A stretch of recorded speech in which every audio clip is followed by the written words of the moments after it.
অরণ্যর কথা শুনে ডালিয়ার মাথায় যেন আকাশ ভেঙে গেল। কারণ এ কোন অরণ্যকে ডালিয়া দেখছে, আর অরণ্য এইভাবে কথা বলছে কেন? তাহলে কি অরণ্য আগের রূপে ফিরে গেছে? ডালিয়া ভয়ে ভয়ে স্তব্ধ সুরে অরণ্যকে জিজ্ঞাসা করলো, আপনি এভাবে কেন কথা বলছেন? এভাবে কথা বলবো না তো কিভাবে বলবো? তুই কি ভেবেছিস আমি ভালো হয়ে গেছি? আমি তোর সাথে এতদিন অভিনয় করেছি, হারামজাদি। তোর কথায় আমি ভালো হয়ে যাব ভাবলি কি করে? অরণ্যের কথা শুনে ডালিয়ার মাথাটা যেন ঝিমঝিম করতে লাগলো। ডালিয়া হঠাৎ দাঁড়ানো থেকে বসে পড়ল। অরণ্য খেয়াল করলো ডালিয়া নিচে বসে পড়েছে।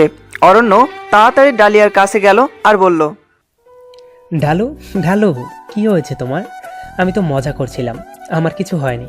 দেখো আমি ঠিক আছি, একটু চারদিকটা খেয়াল তো করো। ডালিয়া অরণ্যর কথা শুনে মাথা তুলে চারিদিকে খেয়াল করে দেখলো বেলুন আর ফুল দিয়ে পুরো রুম সাজানো। এতক্ষণ ডালিয়া এগুলো খেয়াল করেনি। হঠাৎ রহমত চাচা আর ডালিয়ার বাবা আর অরণ্য বেলুন ফাটাতে লাগলো আর বলতে লাগলো, হ্যাপি বার্থডে টু ইউ। ও ডালিয়ার আজকে জন্মদিন। ডালিয়া নিজেও ভুলে গিয়েছিল, আর ভুলবেই বা না কেন? যে পথে সে গিয়েছে এখানে আবেগের কোনো মূল্য নেই। ডালিয়া বেশ বিস্মিত হয়ে জিজ্ঞাসা করলো, আমার জন্মদিন আপনি জানলেন কিভাবে? তোমার বাবা বলেছে। কিন্তু ডালিয়া এবার কাঁদতে কাঁদতে তার রুমে চলে গেল। অরণ্য বুঝতে পারলো না ডালিয়া এভাবে কেন কাঁদতে লাগলো। অরণ্যও দৌড়ে ডালু ডালু বলে ডালিয়ার রুমে গিয়ে বলল, ঢালু কাঁদছো কেন? কি হয়েছে? আমি কি তোমাকে খুব বেশি কষ্ট দিয়েছি? আপনাকে কতবার বলেছি এসব মজা আমার সাথে করবেন না, তবুও কেন এসব মজা করে আমাকে কষ্ট দেন? আমাকে কেন আপনি যন্ত্রণা দেন? এসব মজা আমার ভালো লাগে না। এসব মজা করলে যে আমি ভয় পেয়ে যাই, আমার কষ্ট হয়, সেটা কি আপনি বুঝেন না? তবুও কেন এমন করেন বলেন? ডালু সরি, আমি আর কোনোদিনও এমন মজা করব না। আমি বুঝতে পারিনি তুমি এত কষ্ট পাবে। আমি তো সারপ্রাইজ দেওয়ার জন্য এমন করেছিলাম। তুমি বলো আজকে আমার থেকে কি চাও, আমি তাই দিব। সেটা মানার চেষ্টা করব। কিন্তু প্লিজ তুমি কান্না করো না। প্লিজ তুমি কান্না থামাও। এভাবে কাঁদলে যে আমার অনেক কষ্ট হয়, তুমি বোঝো না? আমি তোমাকে ভালোবাসি ডালিয়া। আপনি আমাকে কথা দিন আপনি সব সময় এমন থাকবেন। আপনাকে কোনো মেয়ে বা আমিও যদি ছলনা করে ঠকাই, তবুও আপনি আগের মতো হবেন না। আমি আপনার কাছে শুধু এটাই চাই। অরণ্য ডালিয়ার কথা শুনে বেশ অবাক হলো। ডালিয়া তার নিজের জন্য কিছু চাইলো না, উল্টো অরণ্যর ভালো চাইলো। অরণ্য ডালিয়ার কপালে একটা চুমু দিয়ে বলল, কথা দিলাম ডালু, আমি আর কোনোদিনও আগের মতো হব না। প্লিজ তুমি ওই রুমে চলো, সবাই অপেক্ষা করছে। আর কান্নাকাটি করো না। চলেন। তারপর ডালিয়া আর অরণ্য ওই রুমে চলে গেল। একসাথে কেক কাটলো। অরণ্য ডালিয়ার হাতে রিং পরিয়ে দিল আর ঠিক করলো 7 দিন পরেই বিয়ে করবে। ডালিয়ার বাবা আর রহমত চাচাও বেশ খুশি হলো। সবাই সিদ্ধান্ত নিল ঘরোয়াভাবে বিয়ে করবে। আর ডালিয়াকে অরণ্য একটা কাগজ দিল আর বলল, এটা হলো ওই লোকটার সাথে তোমার ডিভোর্সের কাগজ, সাইন করে দিও, তাহলে আর কোনো সমস্যা থাকবে না আমাদের মাঝে, তাহলে আর কেউ বাধা দিতে পারবে না। ডালিয়াও সাইন করে দিল। অরণ্য ডালিয়াকে বলল, বিয়ে ঘরোয়াভাবে হলো, আমি চাই তুমি পরের মতো সাজো। তোমাকে নিয়ে এ কদিন শুধু শপিং করব। ডালিয়া বেশ খুশি হলো। রাতে নিজের রুমে এসে ডালিয়া আংটিটা দেখতে লাগলো। পরদিন দুজন মিলে শপিংয়ে গেল। ডালিয়া আর অরণ্য শাড়ির দোকানে গেল। ডালিয়াকে অরণ্য একটা নীল শাড়ি দেখিয়ে বলল, ডালু তুমি এই নীল শাড়িটা নাও, তোমাকে বেশ মানাবে। ডালিয়া একটা টকটকে লাল শাড়ি কিনলো, রকমারি গহনা কিনলো, অরণ্য শেরওয়ানি কিনলো। আস্তে আস্তে সময় পার হলো স্বপ্নের মতো, যেন সুখের সময়টা পার করতে লাগলো। আর কালকে ডালিয়ার অরণ্যর বিয়ে। বিয়ের কথা মনে হয়ে অরণ্য বেশ আনন্দ পেতে লাগলো। ডালিয়াকে আপন করে পাবে এটা ভেবেই যেন অরণ্যর মনটা খুশি হয়ে যেতে লাগলো। এসব ভাবতে ভাবতেই অরণ্য ঘুমিয়ে গেল। পরদিন সকালে রহমত চাচার ডাকে অরণ্যর ঘুম ভাঙলো। রহমত চাচা হাঁপাতে হাঁপাতে বলতে লাগলো, অরণ্য, ডালিয়া, ডালিয়া। কি হয়েছে চাচা, তুমি এমন করছো কেন? ডালিয়ার কি হয়েছে?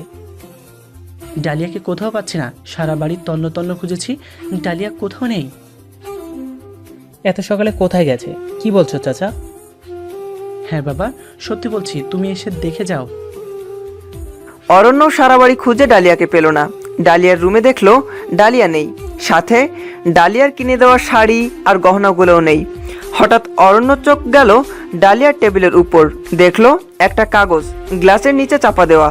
কাগজটা খুলে দেখলো ডালিয়ার অগোছালো হাতের লেখা, আর সেখানে লেখা ছিল, আমাকে মাফ করে দিন, আমি আপনাকে বিয়ে করতে পারবো না। শাড়ি আর গহনাগুলো নিয়ে গেলাম, আর আপনার সাথে যা করেছি সবটা আমার ছলনা। আপনি মাফ করে দিন আমাকে। চিঠিটা পড়ে অরণ্যর মাথায় যেন আকাশ ভেঙে পড়লো। ডালিয়াও এমন একটা কাজ করলো, বিশ্বাসই করতে পারতেছে না। দিন গড়িয়ে রাত হতে লাগলো, কিন্তু ডালিয়া আর আসলো না। অরণ্য মনে মনে ভাবলো, ডালিয়া তাকে ঠকালেও সে ডালিয়াকে ঠকাবে না। ডালিয়ার কথা সে সারা জীবন মনে রাখবে। সে আর আগের জীবনে কখনো ফিরে যাবে না, সব কিছু ঠিক মতো করবে। তবে এটা আবারও প্রমাণ হলো, মেয়ে মানুষ ছলনাময়ী বিষাক্ত জাল। আস্তে আস্তে দিন পার হয়ে গেল, পার হতে লাগলো। অরণ্যর গতিতে চলতে লাগলো। কেটে গেল 3টা মাস। হঠাৎ একদিন অরণ্য খেয়াল করলো মাবিহা এসেছে। মাবিহাকে দেখে অরণ্য চমকে গেল, আর মাবিহাকে দেখার পর অরণ্যও একটা ক্ষুদ্র মায়া জন্মালো। মাবিহাকে অরণ্য জিজ্ঞাসা করলো, মাবিয়া, তুমি হঠাৎ? ভয় পেও না, আমি তোমার সাথে জোর করে থাকতে আসিনি। আমি তোমাকে একটা কথা বলতে এসেছি। মাবিহার শান্ত স্বরের জবাব শুনে অরণ্যর একটা মায়া কাজ করলো মাবিহার প্রতি। অরণ্য মাবিহাকে জিজ্ঞাসা করলো, কি কথা বলো। আমাকে কি ক্ষমা করা যায় না?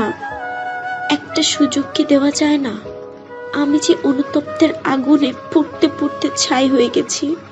আমাকে মাফ করে দাও, আমাকে তোমার করে নাও।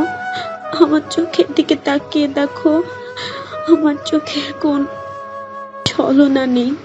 আমার মাফ করে দাও অরণ্য।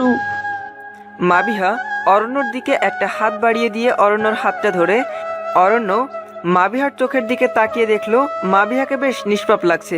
আজকে মাবিহার চোখে অরণ্য কোনো ছলনার ছাপ দেখতে পারছে না। আজকে মাবিহাকে অনেক পবিত্র লাগছে। আর সত্যিই তো মাবিহা একটা ভুল করেছে, তাকে তো সে ভুল শুধরানোর সুযোগ দেওয়া উচিত। মাবিহার প্রতি হঠাৎ একটা মায়া জন্মালো অরণ্যর। এই মায়ার জাল ছিঁড়ে যেন অরণ্য বের হতে পারছিল না। তাই অরণ্য মাবিহাকে জড়িয়ে ধরে বলল, আমার এই স্বর্ণ ছাড়া জীবনে কেন জড়াতে চাও? তুমি যে কষ্ট ছাড়া কিছুই পাবে না। তুমি আমাকে যত পারো কষ্ট দাও, তবুও আমাকে ফিরিয়ে দিও না।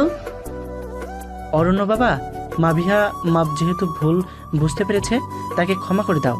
তাকে আর কষ্ট দিও না, তাকে শুধরানোর একটা সুযোগ দাও। তোমরা আজকেই বিয়ে করে নাও।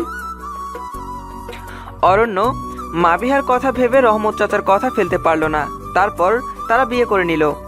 মাবিহাও আগের থেকে বদলে গেল। মাবিহা ডাক্তারি করা ছেড়ে দিয়েছে আরও আগেই।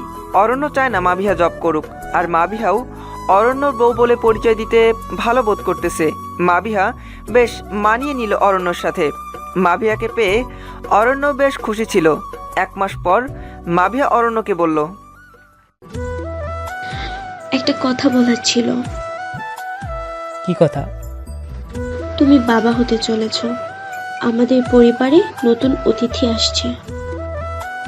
অরণ্য মাবিহার কথা শুনে খুশিতে আত্মহারা হয়ে গেল। মাবিহাকে কোলে নিয়ে ঘুরতে লাগলো। তখনই মাবিহা বলল, আরে আস্তে আস্তে, বাবু ব্যথা পাবে যে। ও সরি, আজকে থেকে তোমার বাড়ির সব কাজ করা বন্ধ। আজকে থেকে শুধু রেস্ট নেবে। আমি চাই না আমার বাবু আর বাবুর মায়ের কোনো ক্ষতি হোক। মাবিহাও সম্মতিসূচক মাথা নাড়ল। অরণ্য আর মাবিহার জীবন বেশ ভালোই কাটতে লাগলো। তারা বেশ ভালোই সময় কাটাতে লাগলো। অরণ্য মাবিহার একটা বিষয়ে প্রথমে আপত্তি করলেও অরণ্য পরে আর এ বিষয় নিয়ে আপত্তি করেনি। কারণ মাবিহা প্রতি মাসে 15,000 টাকা আলাদা করে সরিয়ে রাখতো। কি করতো সেটা অরণ্যকে বলতো না।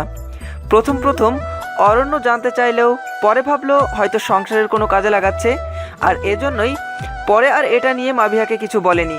আস্তে আস্তে মাবিহার ডেলিভারির সময় হতে লাগলো। একদিন হঠাৎ মাবিহার ব্যথা উঠে চিল্লাতে লাগলো। অরণ্য মাবিহাকে নিয়ে ডাক্তারের কাছে গেল। ডাক্তার মাবিহাকে নিয়ে অপারেশন থিয়েটারে গেল তাড়াতাড়ি, আর বের হয়ে বলল, অরণ্য সাহেব, আমরা আপনার স্ত্রীকে বাঁচাতে পারিনি। সরি, আপনার সন্তান ভালো আছে। আর আপনার কন্যা সন্তান হয়েছে। অরণ্যর ভিতরটা যেন এই কথা শুনে দুমড়ে মুচড়ে গেল। অরণ্য দৌড়ে মাবিহার কাছে গিয়ে দেখলো মাবিহার নিথর দেহটা পড়ে আছে। মাবিহাকে জড়িয়ে ধরে অরণ্য চিল্লিয়ে কাঁদতে লাগলো। হঠাৎ অরণ্য খেয়াল করলো কেউ একজন তার কাঁধে হাত রাখছে। অরণ্য পিছনে ফিরে যা দেখলো নিজের চোখকেও বিশ্বাস করাতে পারছিল না। খেয়াল করলো ডালিয়া পিছনে দাঁড়িয়ে আছে। অরণ্য ডালিয়াকে দেখে আশ্চর্য হয়ে জিজ্ঞাসা করলো, ডালিয়া, তুমি এখানে? তুমি এতদিন কোথায় ছিলে? দেখো, মাভিয়া মারা গেছে। জানি অরণ্য, মাহিবা মারা গেছে, আর এটাই যে হওয়ার ছিল।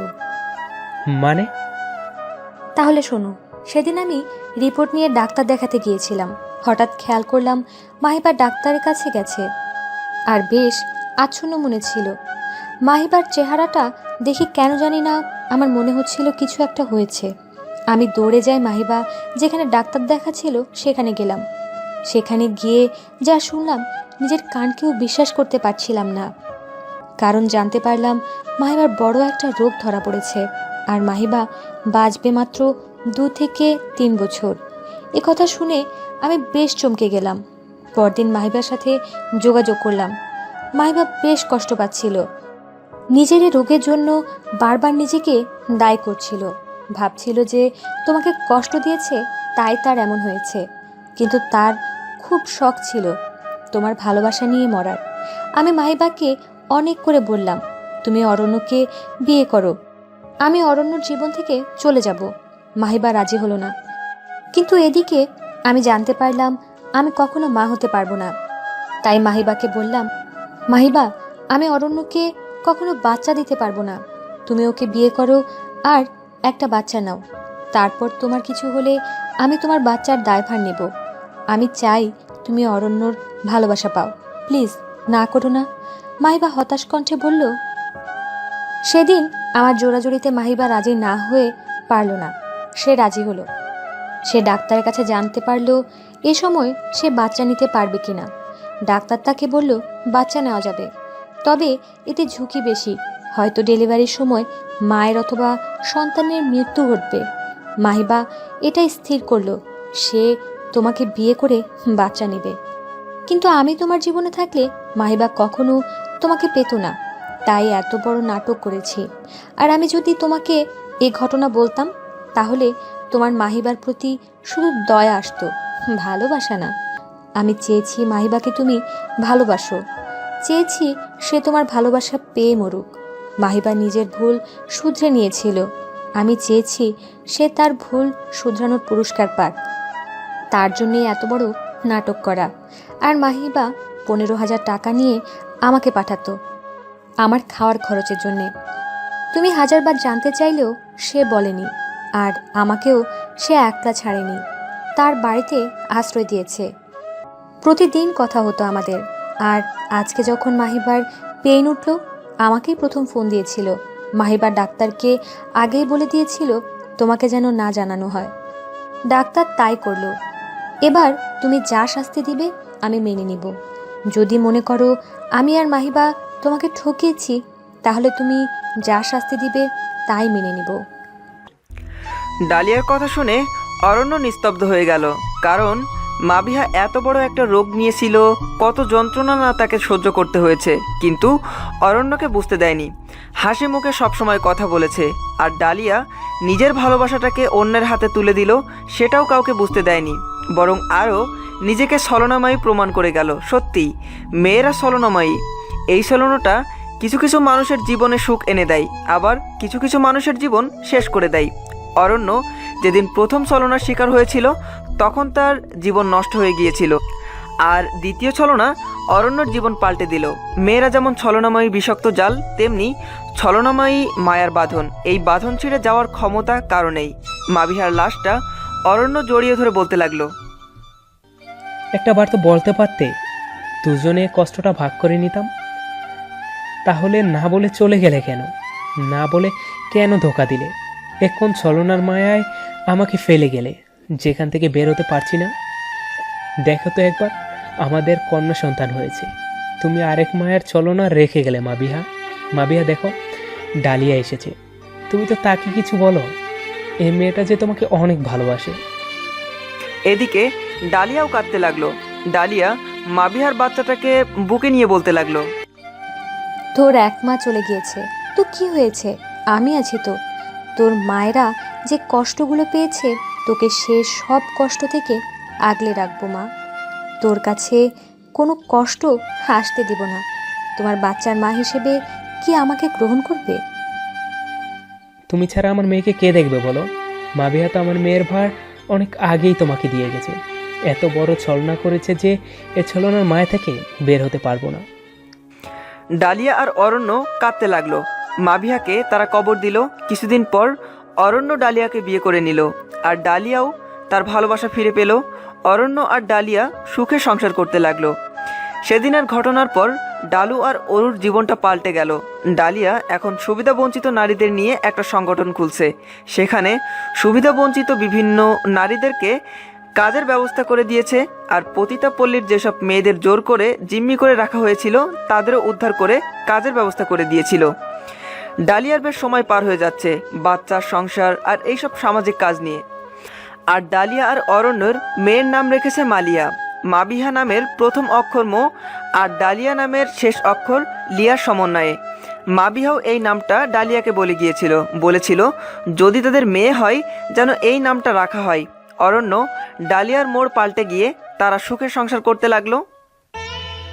পতিতাপল্লীর নাম শুনলে আমরা সভ্য সমাজের লোকেরা তাদের প্রতি একটা ঘৃণার চাদরে মুড়ে দিয়ে কথা বলি, কিন্তু তাদের এই পথে আসার আগের গল্পটা আমরা কখনো শুনি না, কখনো এটা জানতে চাই না তারা কেন এখানে এসেছে।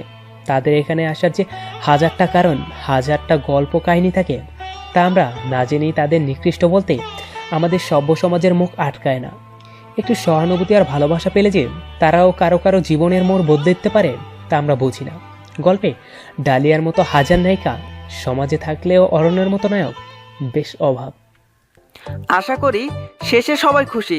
তো বন্ধুরা, ভিডিওটি ভালো লাগলে একটা লাইক দিয়ে শেয়ার করতে পারেন, আর এমনই ভিডিও পেতে আমাদের চ্যানেলটি সাবস্ক্রাইব করে পাশের বেল আইকনে ক্লিক করে রাখুন, যাতে পরবর্তী আপডেট মিস না হয়ে যায়।